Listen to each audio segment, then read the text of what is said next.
Assalamualaikum warahmatullahi wabarakatuh. Welcome back to my channel. Pada video kali ini kita akan bahas kelanjutan pelajaran kelas 11 gelombang mekanik. Sebelum lanjut, jangan lupa untuk like, comment, subscribe, and share jika kalian merasa video ini bermanfaat. Yuk simak lengkap videonya.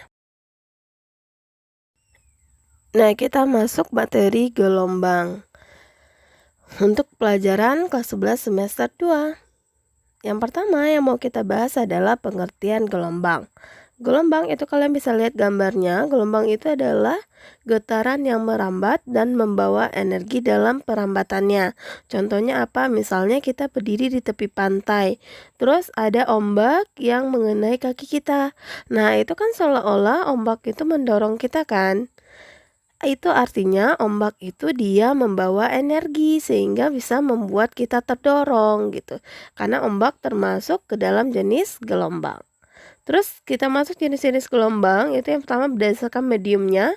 Ada gelombang mekanik, itu adalah gelombang yang memerlukan medium dalam perambatannya.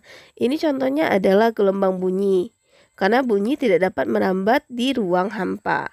Terus yang kedua adalah gelombang elektromagnetik. Ini kebalikannya, ini tidak dapat merambat tanpa medium. Nah, ini contohnya adalah gelombang cahaya. Terus kalau medium itu artinya adalah perantaranya gitu ya.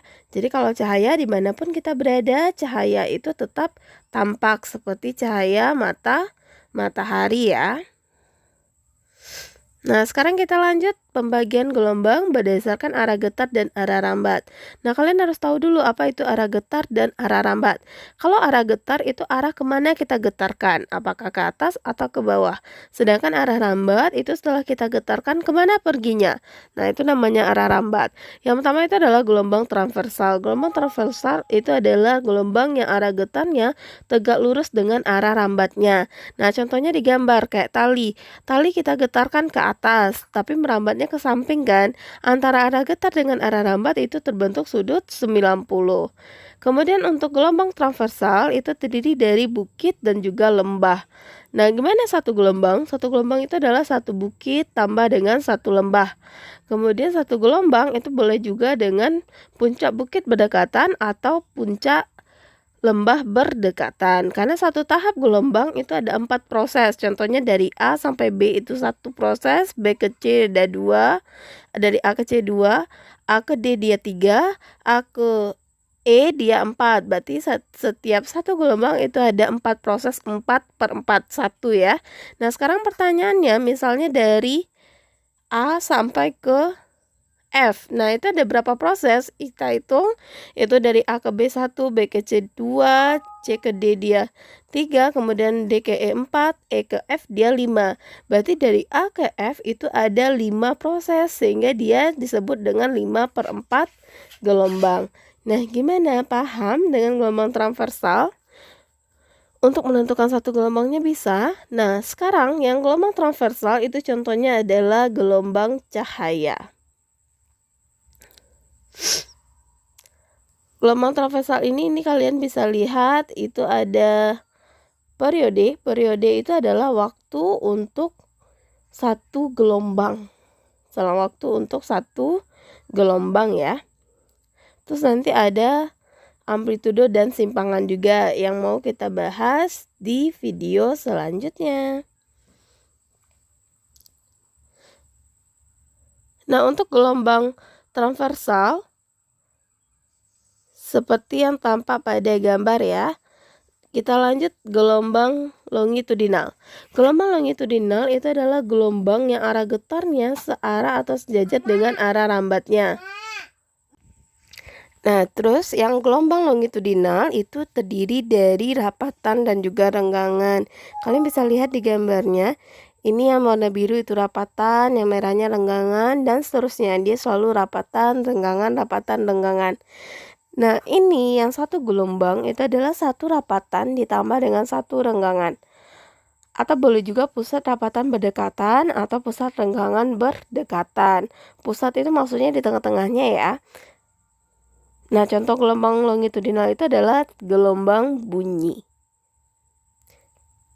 Kita lanjut Sifat-sifat gelombang yang pertama itu adalah pemantulan. Pemantulan itu artinya pengembalian sebagian arah gelombang karena mengenai bidang batas.